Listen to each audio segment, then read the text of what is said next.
mundo se encuentra en una etapa de concentración de las riquezas y las oportunidades. En ese contexto, América Latina busca alcanzar un desarrollo con justicia social luego de una década de gobiernos de carácter popular que no han logrado consolidar la integración de las principales economías. El golpe parlamentario en Brasil, la negativa al acuerdo de paz en Colombia, la victoria conservadora en Argentina y la crisis venezolana ponen en manifiesto los límites a las transformaciones promovidas. ¿Nos encontramos ante un fin de ciclo o un repliegue temporal de las políticas progresistas? ¿Es posible construir sociedades más justas y desarrolladas? ¿Son suficientes la democracia y sus instituciones? ¿Qué políticas deben impulsarse para lograr consensos que permitan regular el capital financiero? Estas son algunas de las preguntas que nos haremos en Latinoamérica Piensa, para analizar de forma crítica los años de transformación en sus avances y limitaciones. Los invitamos a recorrer nuestro continente para dialogar con sus principales figuras políticas y académicas del campo nacional, popular y progresista. Es tiempo de dejar de discutir la pobreza para discutir cómo distribuir la enorme riqueza concentrada en nuestra América Latina. En esta parte del planeta todavía existen hombres que se sienten hermanos de sus vecinos de hoy y de siempre. Una verdadera ola de democratización avanza sobre América Latina. Nuestros excluidos, nuestros países, nuestra democracia ya no soportan más que sigamos hablando en voz baja. La unidad de nuestros pueblos no es simple quimera de los hombres, sino inexorable decreto del destino. El sueño, el proyecto de la patria grande ha sido desde siempre un sueño compartido por nuestros pueblos. En la América del Sur, el ordenamiento político, económico y social lo decidimos quienes gobernamos por mandato de nuestros pueblos. Temos largo caminho a percorrer na busca de sociedades plenamente desenvolvidas e democráticas. Das populações se manifestarem, dos trabalhadores defenderem seus direitos. La exclusión económica y social es una negación total de la fraternidad humana. Quisiera que nuestro continente sea modelo de continente. Un continente de justicia, un continente de solidaridad. ¿Y qué menos puede hacer la izquierda de América Latina que crear una conciencia en favor de la unidad? Solo unidos es que nosotros podremos ser verdaderamente independientes.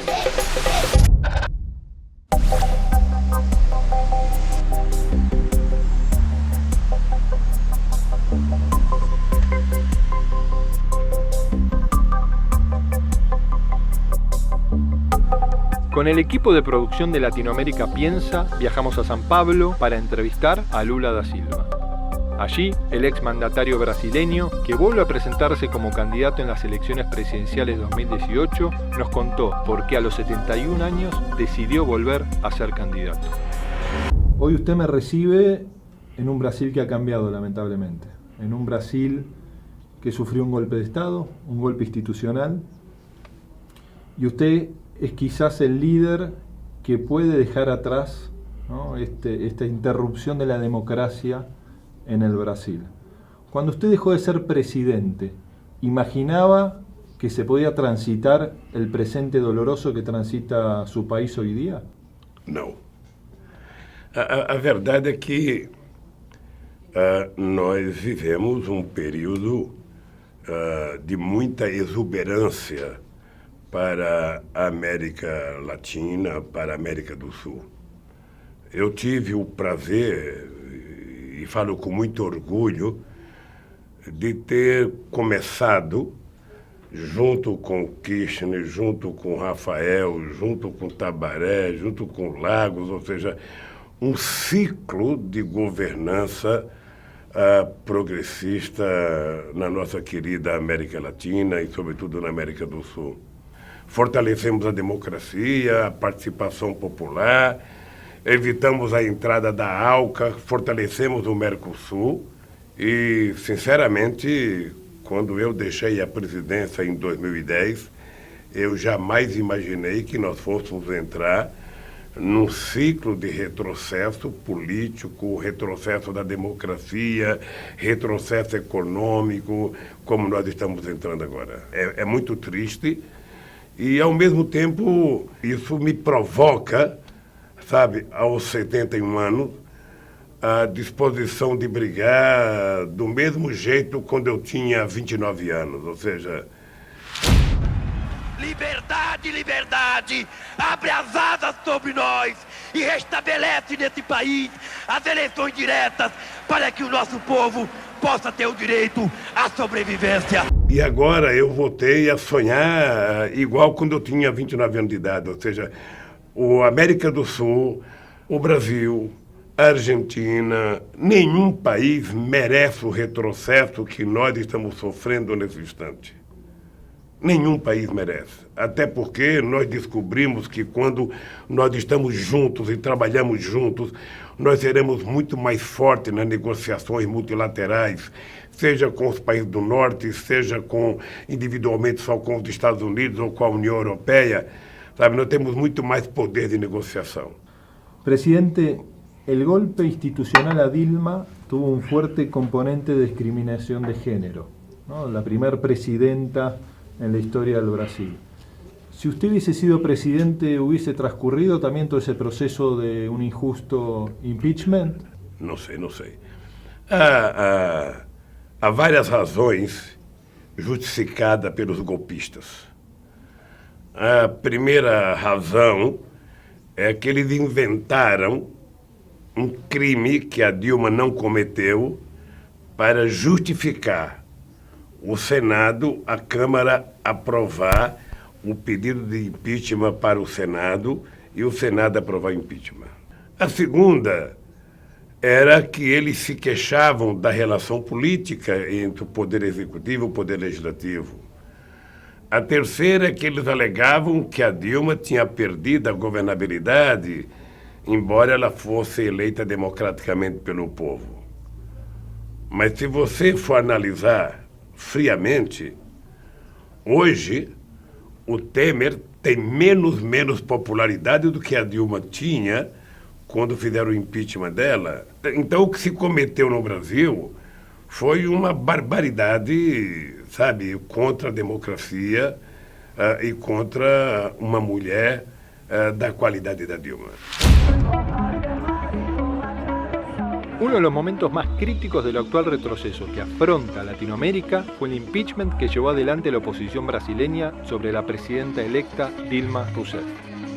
A finales de agosto de 2016, el Senado llevó adelante un juicio político que suspendió a Rousseff y la apartó del cargo que había asumido democráticamente con más de 54 millones de votos. Dilma, você é uma vergonha! Pela memória do coronel Carlos Alberto Brilhante Ustra, pelos militares de 64! Vergonha! ¡Sí! La verdad que cuando uno veía el impeachment de Dilma Rousseff, a uno le avergonzaba lo que decían los diputados de la oposición, ¿no? Sus argumentaciones para destituir ilegítimamente una presidenta. Eso demostraba también una descomposición de un sistema político que es obligatorio que sea transformado, ¿no? Certamente eu tinha mais vergonha do que você. Eu não acreditava que aquilo estava acontecendo, porque era uma coisa podre, era uma coisa nojenta, era um discurso de gente que parecia que não existia mais. Sabe, uma coisa atrasada, uma coisa, sabe, que fortaleceu a ideia de que é preciso ter uma reforma política, sabe, uma discussão profunda para que a gente possa ter partidos políticos mais organizados, mais representativos, porque não pode continuar do jeito que está. Presidente, pero con el proceso de industrialización y creación de empleo, con Bolsa Familia, con la democratización, el acceso a la educación que ha vivido el Brasil, ¿no? Creación de universidades, personas que jamás hubiesen soñado estar sentados en un pupitre universitario, con todas estas movilizaciones sociales, ¿no? Con 50 millones de brasileros que accedieron a las clases medias. Para nós, aqui no Brasil, os pobres deixaram de ser problemas e passaram a ser soluções. Eu digo todo dia aqui no Brasil, você quer recuperar a economia brasileira? Coloca os pobres no orçamento da União outra vez. Porque, veja, na hora que uma pessoa pobre tem acesso a R$50, a 50 pesos, a 50 dólares, sei lá, aquele dinheiro, ele vira consumo meia hora depois. E o consumo pode gerar um emprego no comércio e pode gerar um emprego numa fábrica. Se você não coloca o dinheiro para circular, a economia não cresce. Então é um círculo vicioso que o Estado tem que estimular. As pessoas cresceram por esforços próprios e o que o governo fez foi criar a oportunidade para que eles pudessem, com seus esforços, vencer. Possivelmente, essa gente, depois de ter acesso a uma série de coisas, poderiam querer mais. E quem sabe nós também erramos e não assumimos o compromisso de fazer novas propostas, sabe? De discutir com eles o futuro, que é uma coisa que me preocupa hoje, é como discutir, sabe, um mundo novo para essa juventude, que tem muito mais facilidade de chegar à universidade, que tem a internet à disposição, mas que não tem emprego, mas que não tem salário. E por isso que eu digo, somente um partido como o PT, que fez a política de inclusão social que nós fizemos, tem a autoridade moral para defender o seu legado e para propor coisa nova. Agora, quando entra um governo que fala de reforma, aqui e na Argentina, o que significa reforma para um povo trabalhador? Quando ele vai reformar a casa, significa que ele vai melhorar a casa dele. Quando o governo fala em reforma, não é para melhorar as coisas para o povo, é para piorar. Então, as reformas que o governo fala é para melhorar os banqueiros, os empresários, ou seja, tirando o direito dos pobres. Fico preocupado porque quando eu faço crítica à imprensa, eles escrevem Lula ataca a imprensa. Quando eles me atacam, ele fala, fizemos uma crítica. En Ecuador, y estoy seguro que también en Perú, en Argentina, etc., cualquiera que hacía un emporio económico ponía un periódico y un canal de televisión. Para informar, no, para defender el emporio económico. No nos engañemos. Nosotros no queremos controlar a nadie, las posiciones de nadie. Lo que nosotros no queremos es concentración económica, un oligopolio de los medios de comunicación.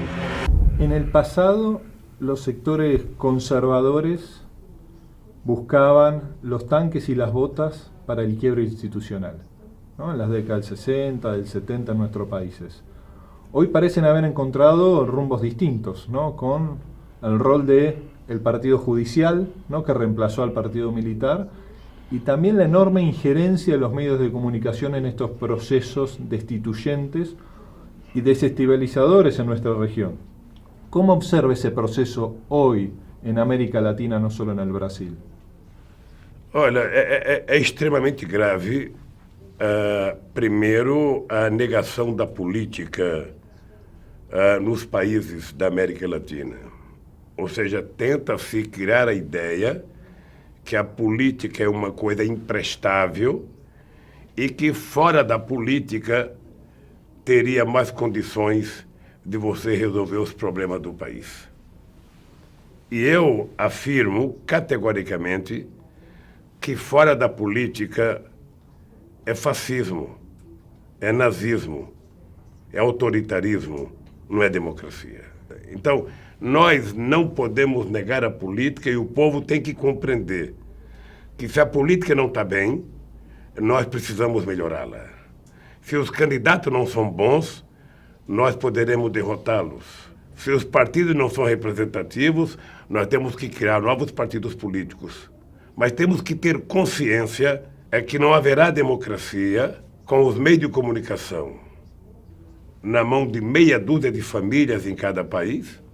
No caso do Brasil, são 9 famílias que detêm o controle dos meios de comunicação, não dando informações, fazendo política.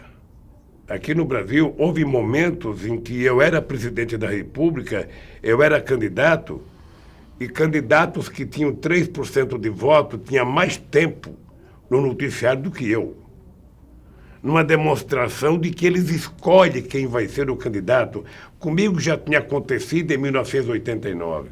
Há, na verdade, um partido chamado mídia, sabe, que toma decisão, que julga, que diz de quem gosta e diz de quem não gosta.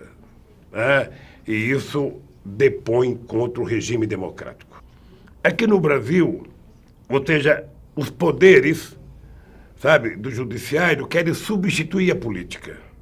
Sabe? Então tem um pacto entre Polícia Federal, Ministério Público e a mídia, sabe, em que os acusados e os advogados ficam refém, sabe, de um julgamento público, sabe, antes de você ser considerado culpado, antes de se investigar.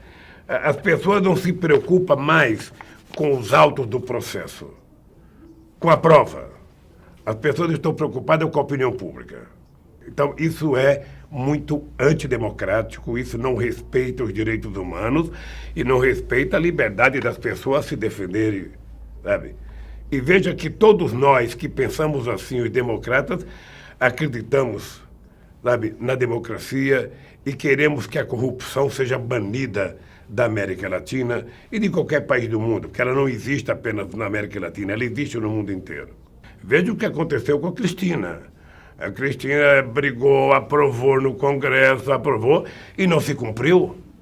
E agora vão se revogar quase tudo que a Cristina pensou em fazer, numa demonstração de que a mídia tem mais poder do que, muitas vezes, as outras instituições. Sim, sim, sim.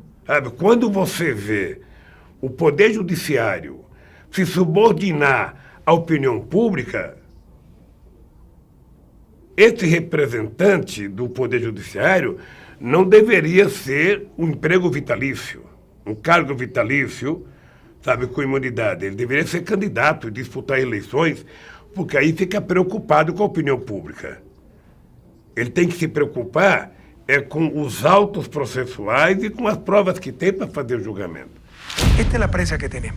Isto é mala fé, isto é manipulação, isto é politiqueria. Esta gente hace política, não informa. Os governos que se engajaram em populismo fiscal levaram seus respectivos países a situações econômicas muito difíceis. E a verdade é que, quando chega na época das eleições, tem um problema de pele. Sabe? Eles não gostam do PT. Eles não gostam do Lula. Eles não gostam da Cristina. Ou seja, eles não gostam das pessoas que não estão ideologicamente subordinadas a eles. Não gostam, eles têm preconceito. Na verdade, eles não gostam de nenhum governante que tenha políticas de inclusão social. Eles gostam de governantes que governem o país atendendo aos interesses do mercado. Alguém que governa o país para 30% ou 35% da população. Alguém que não se preocupe com os mais pobres. Eu, no começo do governo do Chávez, eu ia na Venezuela e eu via como a imprensa tratava o Chávez. Eu não acreditava que pudesse acontecer no Brasil. E aconteceu igual. Ou pior. Eu imaginava até que eles não gostavam muito de mim porque eu era homem, era nordestino, era, sabe, e não era formado, sabe? Mas aí eu falei, bom, o tratamento que eles vão dar a Dilma é diferente. A Dilma é mulher, a Dilma vem de setores médios da sociedade, é bem formada. Lê do engano. Quando eles resolveram fazer campanha contra Dilma e contra o PT, eles começaram o golpe nas manifestações de junho de 2013. Trataram a Dilma igual ou pior do que me trataram. Presidente, usted fue decisivo en la elección de Dilma como candidata a presidenta del PT. Y en su vida, quizás las dos personas más influyentes han sido su madre y su compañera de toda la vida, Marisa. ¿Qué influencia tuvieron ellas dos como figuras para usted para haber elegido a la primera mujer que pudo representar a un partido de los trabajadores y acceder a la presidencia? Eu acho que a minha mãe ela tinha muitas razões para que eu a admirasse, tá? Pela sua vida, pelo que ela viveu, pela sua coragem, pelos conselhos. E a Marisa porque foram 43 anos de casamento. Eu, quando tomei posse no sindicato, eu já estava casado com a Marisa, já tinha um filho com a Marisa. Depois tivemos mais 3 filhos. Fundamos o PT junto, viajamos o Brasil construindo o PT. Então, elas significaram muito na minha vida para compreender que as mulheres precisam ocupar um espaço muito forte na política. E a Dilma, ela foi indicada para presidente não apenas por ser mulher, mas pelas qualidades profissionais da Dilma, pela lealdade, pela história dela. Obviamente que ela pode ter cometido erros políticos, que certamente eu não cometeria, e eu posso ter cometido erro que certamente ela não cometeria. Mas eu tenho muito orgulho de ter sido, em 500 anos de história, o primeiro presidente a fazer uma sucessora mulher. Transmite a faixa presidencial a senhora presidenta da República, Dilma Rousseff. E eu convivi com Dilma, eu convivi com Michelle Bachelet, eu convivi com Cristina, convivi com Laura lá na Costa Rica. Eu tive uma relação extraordinária com essas mulheres e eu não esqueço nunca que quando eu deixei a presidência, eu tive uma conversa com Chaves e eu falei com Chaves, ô Chaves, daqui para frente você vai ter que mudar de comportamento. Porque uma coisa era lidar comigo e com Kirchner. Outra coisa vai ser tratar com Dilma e com Cristina, porque mulher é muito mais dura. Mulher é muito madura. Mulher, quando entra na política, mulher, ela se impõe mais. ¿Y le hizo caso Chávez, presidente? Eu acho que ele foi obrigado a fazer. Porque a Cristina e a Dilma não tratavam ele com a flexibilidade política que eu e Kirchner nos tratava. Lula da Silva se tornou hoje o candidato mais votado da história. Ninguém nunca mais ouve duvidar da classe trabalhadora. Al asumir la presidencia de Brasil, Lula da Silva heredó un país injusto en el que el 10% de la población más rica concentraba más de la mitad del capital nacional. Pero en 8 años de gobierno lideró un proceso de industrialización nacional y redistribución de las riquezas en que los planes sociales y la fuerte inversión en educación pública permitieron que millones de personas ingresaran a la clase media, reduciendo drásticamente el nivel de la pobreza. Usted al asumir la presidencia subió a varios de sus ministros a un avión y les hizo recorrer partes de ese Brasil que no reclama, ¿no? De ese Brasil olvidado. ¿Cuánto ha cambiado ese Brasil en el gobierno del PT? Você sabe, Nicolas, que eu tenho um arrependimento de não ter feito todo ano uma viagem com todos os ministros pelos lugares mais pobres do Brasil. Eu penso que foi uma coisa extraordinária, porque eu levei ele nos lugares mais pobres e lugares que tiveram melhorias substanciais. Eu acho que nós tivemos em 12 anos de PT a maior ascensão, a maior inclusão social de toda a história desse país. Ou seja, nesse período, nós fizemos um conjunto de políticas públicas que, combinadas a uma política de geração de empregos,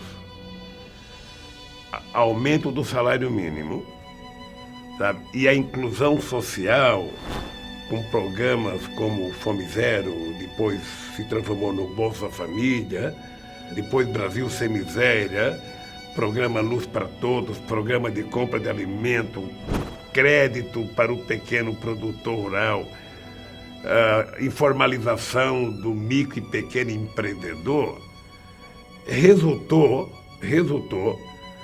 que durante o nosso período de governo, todo ano, os trabalhadores tiveram aumento real de salário. O salário mínimo aumentou 74%. Aumento real.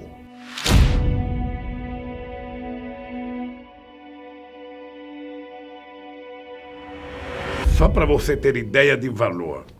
Quando eu cheguei na presidência, em março de 2003, o Brasil tinha, para crédito disponível a toda a sociedade brasileira, entre público e privado, 380 bilhões de reais. Quando eu deixei a presidência, ou melhor, quando a Dilma deixou a presidência, nós já tínhamos 3 trilhões e 700 bilhões disponibilizados para crédito à sociedade brasileira. Nesse período foram gerados 22 milhões de empregos formais, enquanto o mundo desenvolvido gerava 100 milhões de postos de trabalho fechados. Elevamos 40 milhões de pessoas a um padrão de classe média baixa e tiramos 36 milhões da miséria absoluta.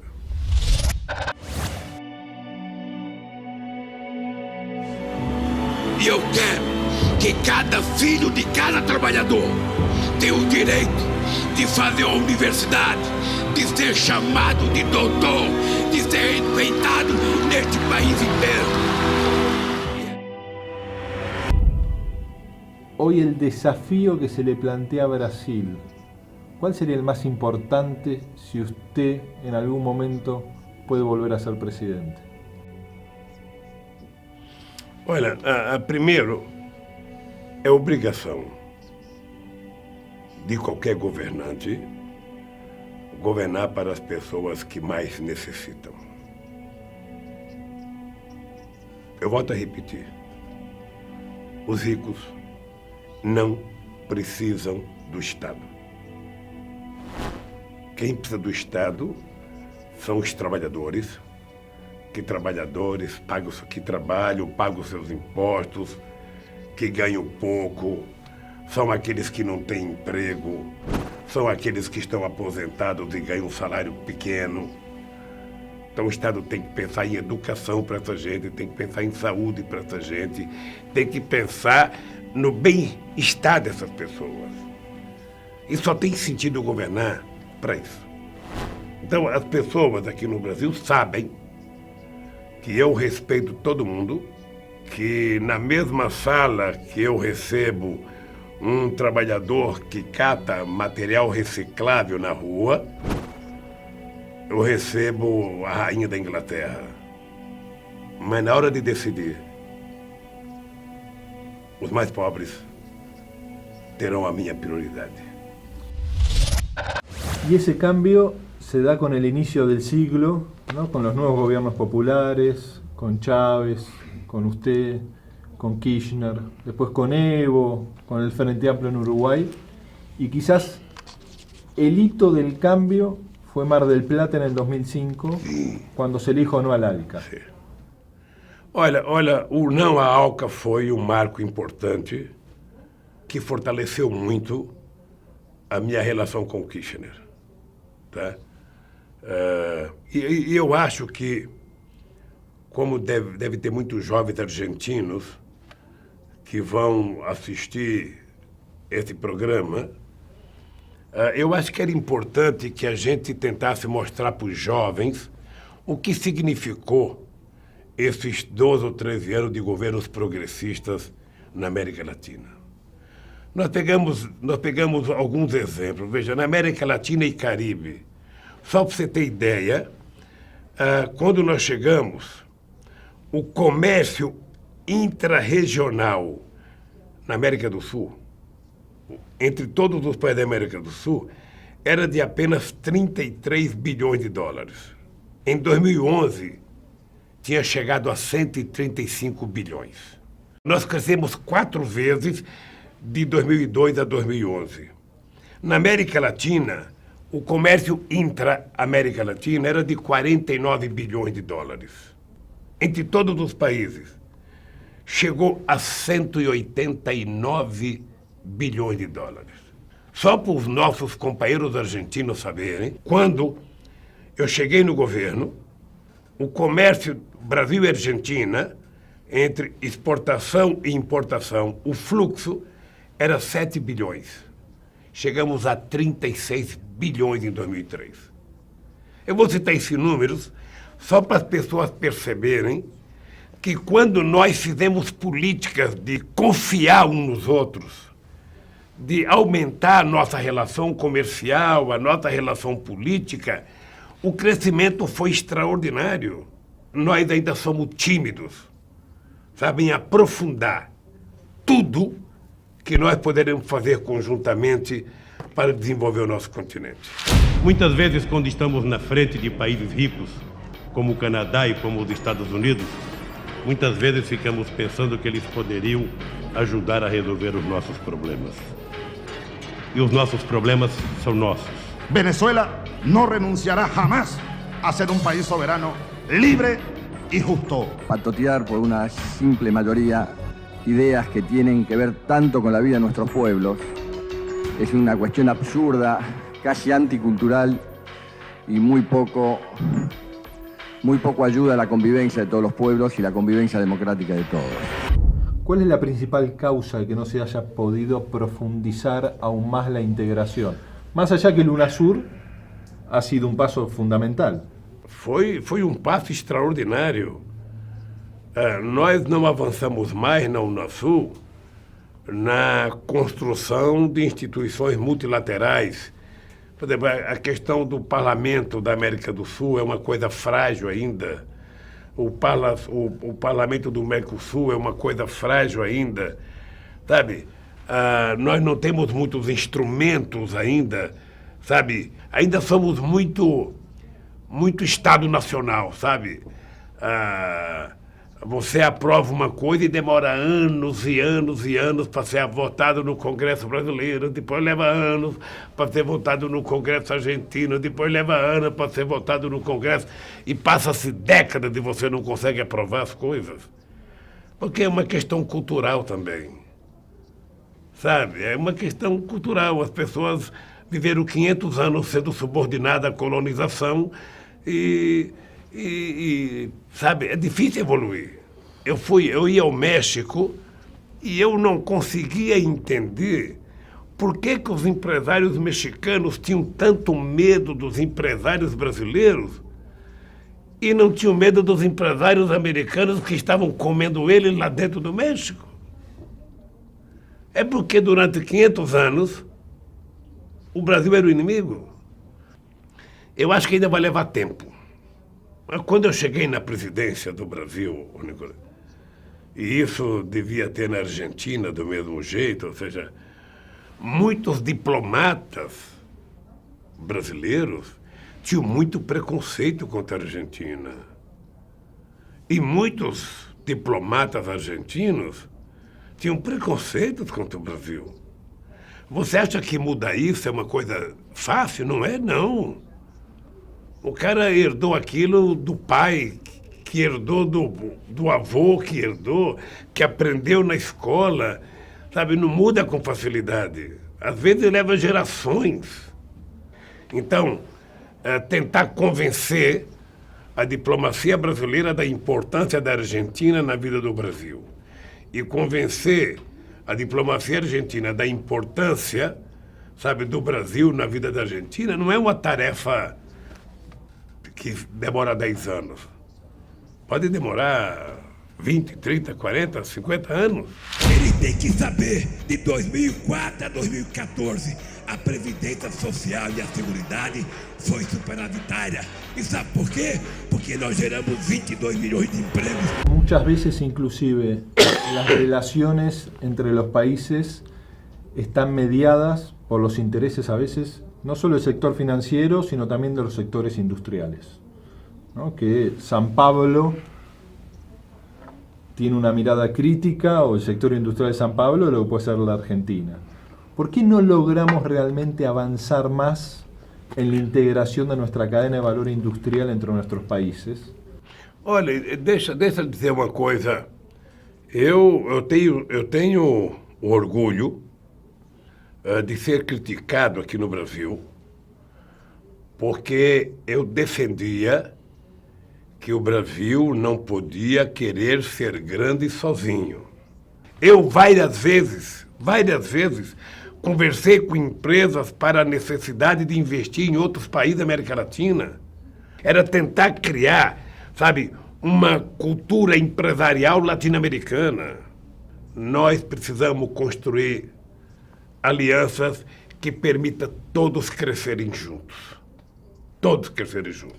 E eu, muitas vezes, em reunião com a União Europeia, sabe, concordava com o direito da Argentina querer se reindustrializar. Porque se dependesse da União Europeia, eles só queriam importar commodities nossa e exportar para cá só produtos manufaturados. Isso era porque não tinha acordo, porque eles não aceitavam a ideia, sabe, de nós vendermos manufaturados para eles. É por isso que não teve acordo. Não é porque a Argentina é ruim ou o Brasil é ruim. É porque nós queríamos ter o direito de competir industrialmente.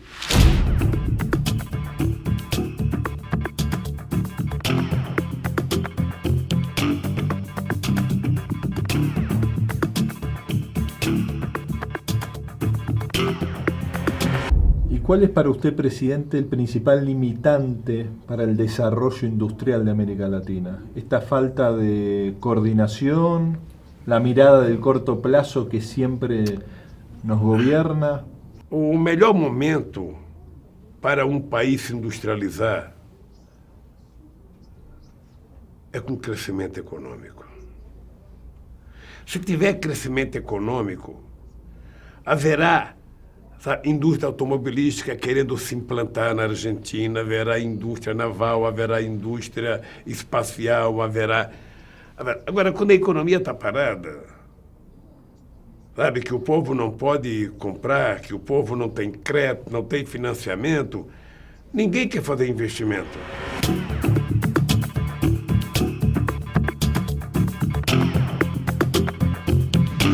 Ahora, el campo popular ¿tiene la fuerza necesaria para regular al capital financiero internacional, al sistema financiero, a esos actores que tienen la capacidad de hackear nuestras democracias? Nicolás, este é um outro problema. É um outro problema que nós vamos ter que discutir nas próximas gerações. É que nós precisamos ter instituições multilaterais com representatividade para tomar decisões que envolvam muitos países. Então, eu penso que nós precisamos criar instrumentos para que a gente possa interferir globalmente. Vou te dizer uma coisa.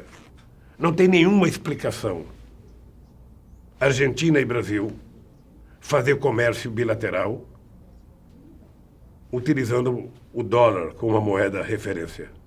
Los gobiernos de Argentina y Brasil, en la gestión de Cristina y de usted, tomaron la decisión de el intercambio comercial hacerlo en nuestras propias monedas, dejando de lado el dólar. Decisión que no se pudo aplicar, ¿no? ¿Por qué no se logró esa medida que hoy se tiene un impacto tan importante? Porque nós não fizemos uma lei obrigatória, era optativa. Segundo, os empresários confiavam mais no dólar do que no peso e do que no real. Terceiro, os bancos centrais tinham que todo dia fechar o acordo, fechar as contas entre os dois países, e eu acho que havia desconfiança política. Então, não andou. Eu lembro que houve um tempo que o Obama ficou até preocupado que nós queríamos criar uma nova moeda. Eu não queria que o dólar tivesse o poder sobre o comércio mundial que ele tem. Não foi uma decisão multilateral do dólar ser a referência, foi uma decisão americana. Acho que nós avançamos muito em muitas coisas, mas nós ainda temos problemas históricos. Ou seja, a política dos colonizadores foi feita a velha teoria de dividir para reinar. Então, eu acho que nós precisamos evoluir um pouco mais. Sabe, nós começamos, fizemos muita coisa, mas ainda há muita desconfiança entre nós. Yo respeto, compañeros sindicalistas, su decisión de hacer un paro, pero no la entiendo y no ayuda en nada a los trabajadores. Y hay que trabajar sábados y domingos y hay que hacerlo de una forma más flexible. El presente de Brasil y de Argentina en ese sentido lamentablemente son muy parecidos, ¿no? Mercados internos muy depreciados, ¿no? Falta de consumo y gobiernos que tienden a liberalizar la economía, destruyendo empleo, concentrando riqueza, transfiriendo riqueza. En ese sentido, ¿estamos, piensa usted, presidente, ante un repliegue temporal o ante un fin de ciclo de los procesos progresistas en América Latina? Veja, eu acho que não é o fim de um processo progressista na América Latina. Eu acho que teve uma tempestade, o povo foi induzido a acreditar em muitas inverdades. É bem verdade que nós também erramos,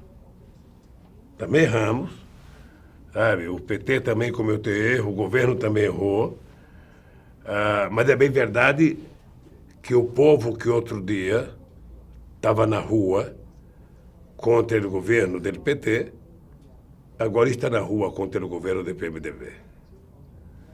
E o movimento social está se fortalecendo outra vez, porque está descobrindo que todas as reformas que são feitas são para diminuir os direitos do povo trabalhador.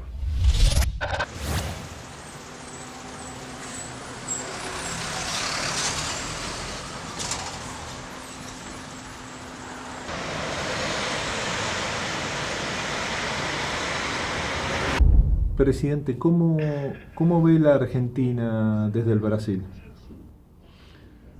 Olha, muitas vezes as notícias que chegam da Argentina aqui devem ser semelhantes às notícias que chegam do Brasil na Argentina. A economia não vai bem, no Brasil não vai bem na Argentina. Me parece que o que está melhor é o governo da Argentina, que foi eleito democraticamente, que está melhor do que o Temer. Há muita perseguição à companheira Cristina, como há muita perseguição a Dilma, a mim, e há muitas acusações infundadas, e eu fico Eu fico triste porque eu penso que nós precisamos reconquistar o direito de dirigir os nossos países e fazer o povo voltar a ser feliz. Pero la esperanza siempre vence al miedo, era el eslogan de su campaña. Eu acho que é possível se a gente construir um projeto novo, uma coisa nova, sabe, para a sociedade brasileira, para a sociedade argentina. Eu sou muito otimista.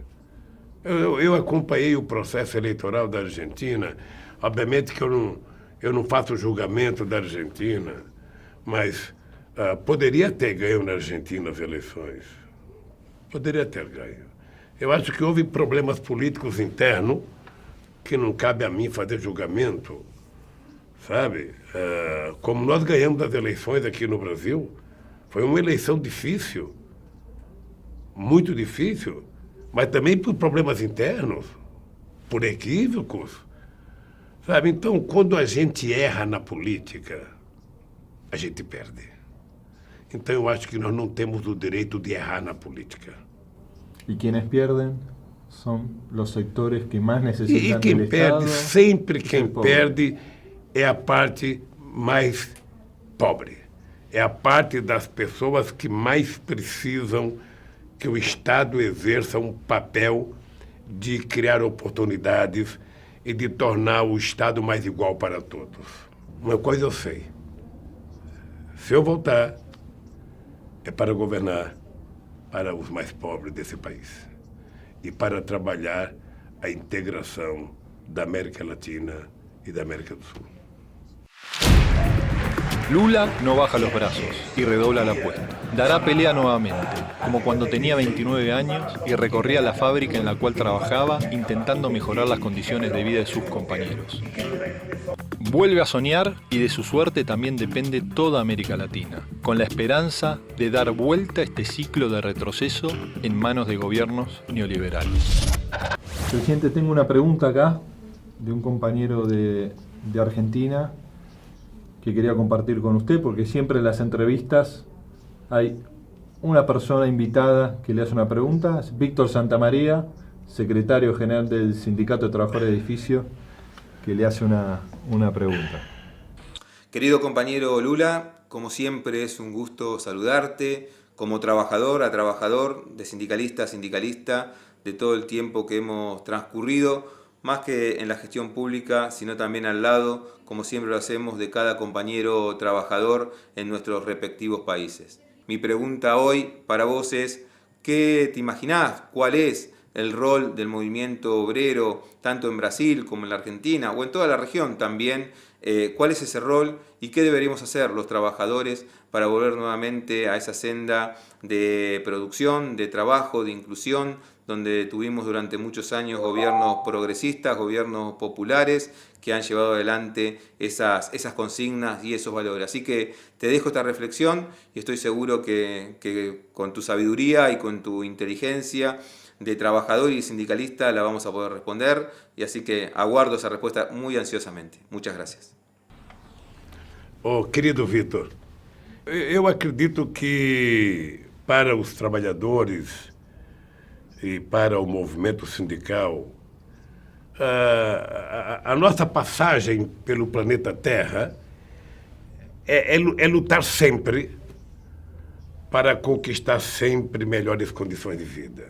E aqui no Brasil hoje o movimento sindical está na rua, lutando muito, combatendo muito, e o movimento sindical sabe que a chance do movimento sindical é efetivamente a conquista, sabe, de mais democracia.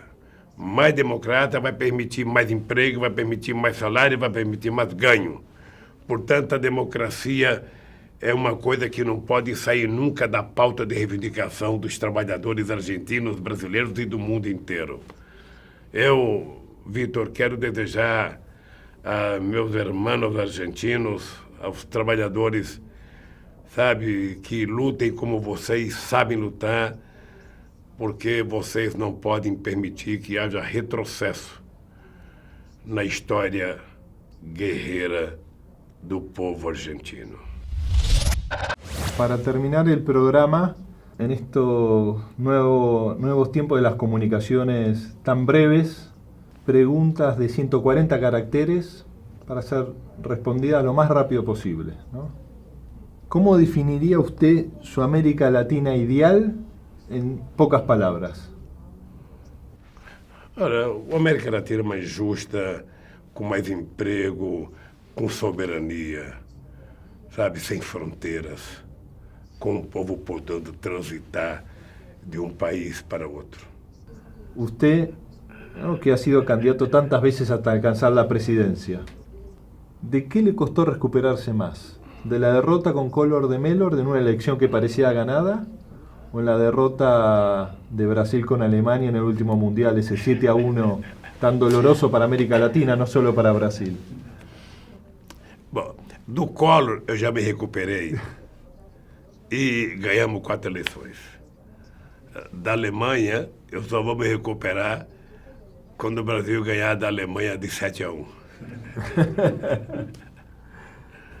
¿Y dónde estaría hoy, presidente, si no hubiese sido un dirigente sindical que terminó transformándose en un dirigente político? Não sei. Talvez estivesse com muitos companheiros meus, aposentado, dentro de casa, cuidando da família. Tudo que eu não quero. Eu não quero ficar em casa. Não quero. Sinceramente, eu prefiro, sabe, morrer trabalhando. ¿Y de ese niño que pasó hambre, que tuvo un padre ausente, ¿no?, que hizo de la lucha su vida, cuándo se dio cuenta que podía acceder realmente a la presidencia? Eu não me dei conta nunca. Quando eu fui lançado candidato a presidente em 89, eu achava que os companheiros do PT estavam brincando comigo. Você tinha um monte de figurões políticos, sabe, sendo candidato a presidente, lançar um metalúrgico.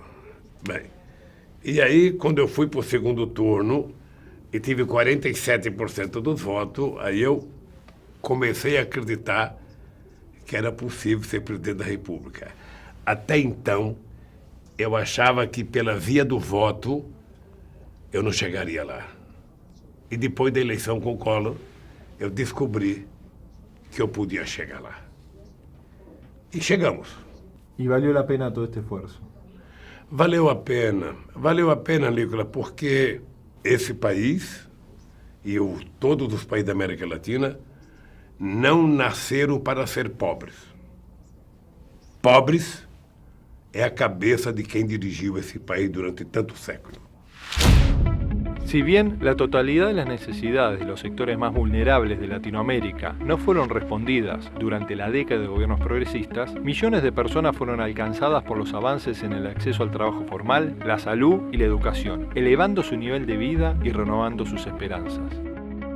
Pese a que el actual retroceso que atraviesa América Latina hizo que la región tomara otro rumbo, dirigentes como Lula da Silva buscan retomar la presidencia para dar pelea contra los sectores concentrados de la economía y afianzar el proceso iniciado años atrás, reivindicando las demandas de los sectores más postergados.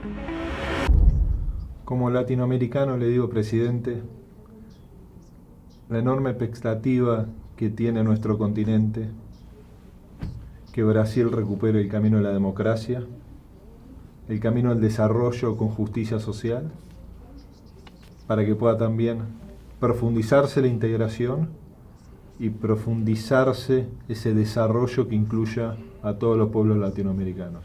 Nicolas, hoje eu tenho mais noção do papel que o Brasil poderia jogar na América Latina.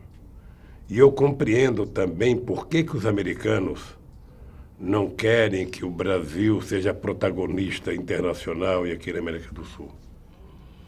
E hoje eu tenho mais clareza que se Brasil e Argentina se põem de acordo, trabalhem juntos e elaborem projetos de desenvolvimento junto, nós seremos uma potência.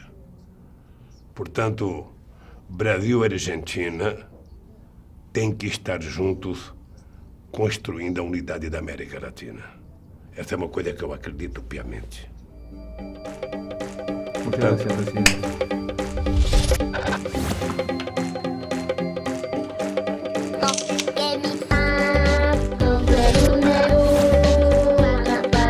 En el próximo programa veremos cómo vive México la llegada de Donald Trump al poder. Viajamos hasta el país azteca para dialogar con referentes progresistas que promueven que el muro sea una oportunidad para la Unión Latinoamericana. Argentina, nenhum país merece o retrocesso que nós estamos sofrendo nesse instante. Nenhum país merece. Até porque nós descobrimos que quando nós estamos juntos e trabalhamos juntos, nós seremos muito mais fortes nas negociações multilaterais, seja com os países do norte, seja individualmente só com os Estados Unidos ou com a União Europeia. Sabe, nós temos muito mais poder de negociação. Presidente, el golpe institucional a Dilma tuvo un fuerte componente de discriminación de género, ¿no? La primer presidenta en la historia del Brasil.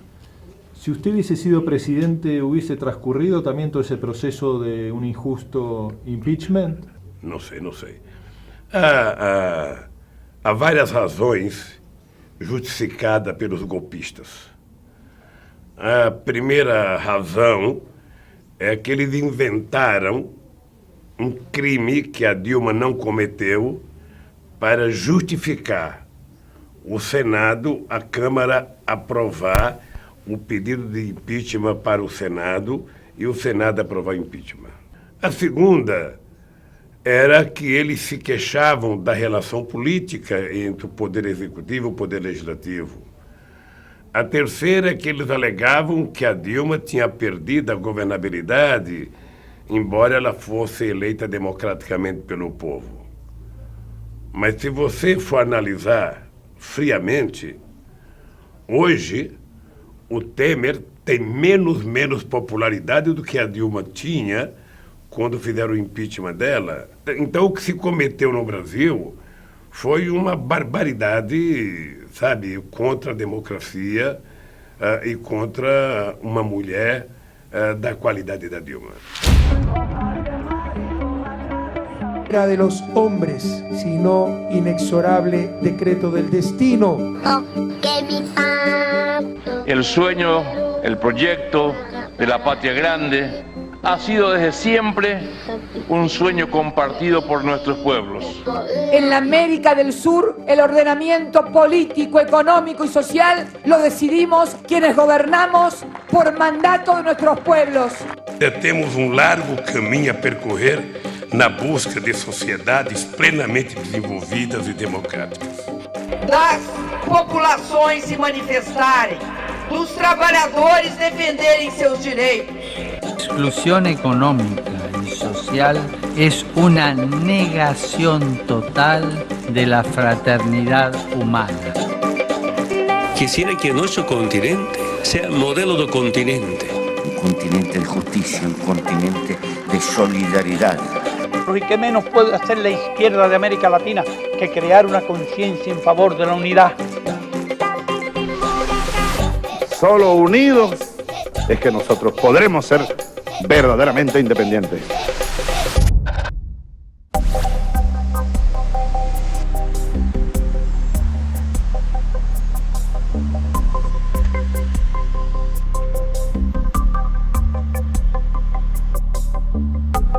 Con el equipo de producción de Latinoamérica Piensa, viajamos a San Pablo para entrevistar a Lula da Silva. Allí, el exmandatario brasileño, que vuelve a presentarse como candidato en las elecciones presidenciales de 2018, nos contó por qué a los 71 años decidió volver a ser candidato. Hoy usted me recibe en un Brasil que ha cambiado lamentablemente, en un Brasil que sufrió un golpe de Estado, un golpe institucional, y usted es quizás el líder que puede dejar atrás Uno de los momentos más críticos del actual retroceso que afronta Latinoamérica fue el impeachment que llevó adelante la oposición brasileña sobre la presidenta electa Dilma Rousseff. A finales de agosto de 2016, el Senado llevó adelante un juicio político que suspendió a Rousseff y la apartó del cargo que había asumido democráticamente con más de 54 millones de votos. Dilma, você é uma vergonha! Pela memória do coronel Carlos Alberto Brilhante Ustra, pelos militares de 64! Vergonha! ¡Sí! La verdad que cuando uno veía el impeachment de Dilma Rousseff, a uno le avergonzaba lo que decían los diputados de la oposición, ¿no? Sus argumentaciones para destituir ilegítimamente a una presidenta. Eso demostraba también una descomposición de un sistema político que es obligatorio que sea transformado, ¿no? Certamente eu tinha mais vergonha do que você.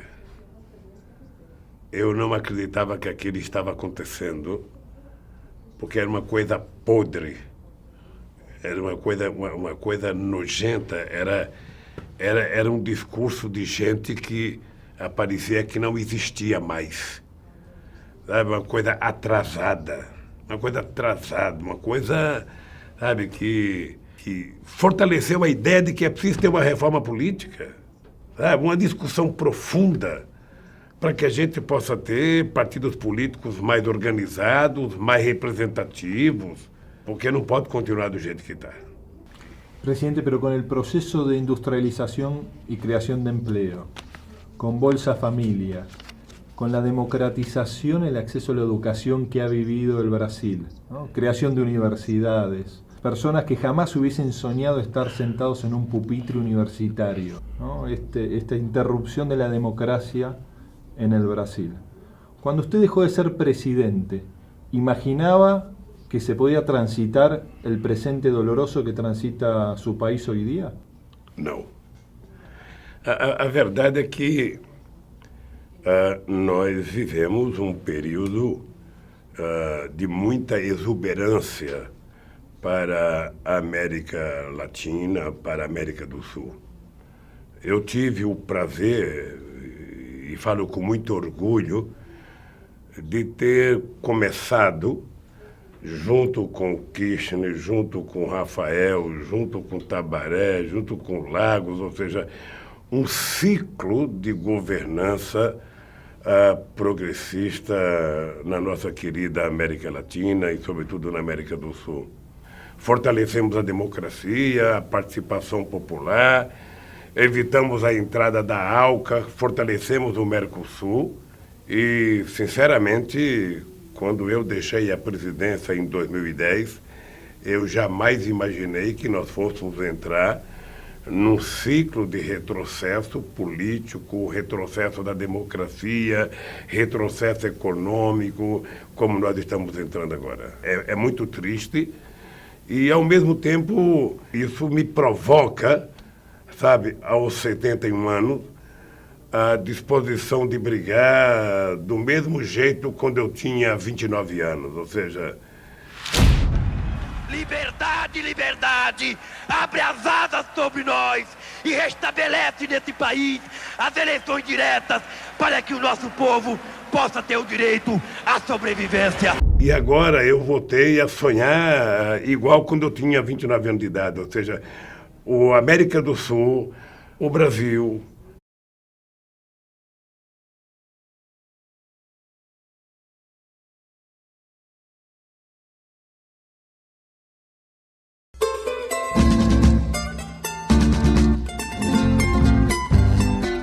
El mundo se encuentra en una etapa de concentración de las riquezas y las oportunidades.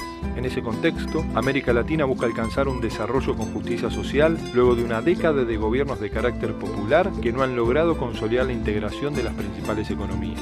El golpe parlamentario en Brasil, la negativa al acuerdo de paz en Colombia, la victoria conservadora en Argentina y la crisis venezolana ponen en manifiesto los límites a las transformaciones promovidas. ¿Nos encontramos ante un fin de ciclo o un repliegue temporal de las políticas progresistas? ¿Es posible construir sociedades más justas y desarrolladas? ¿Son suficientes la democracia y sus instituciones? ¿Qué políticas deben impulsarse para lograr consensos que permitan regular el capital financiero? Estas son algunas de las preguntas que nos haremos en Latinoamérica Piensa, para analizar de forma crítica los años de transformación en sus avances y limitaciones. Los invitamos a recorrer nuestro continente para dialogar con sus principales figuras políticas y académicas del campo nacional, popular y progresista. Es tiempo de dejar de discutir la pobreza para discutir cómo distribuir la enorme riqueza concentrada en nuestra América Latina. En esta parte del planeta todavía existen hombres que se sienten hermanos de sus vecinos, de hoy y de siempre. Una verdadera ola de democratización avanza sobre América Latina. Nuestros excluidos, nuestros países, nuestra democracia ya no soportan más que sigamos hablando en voz baja. La unidad de nuestros pueblos no es simple quimera.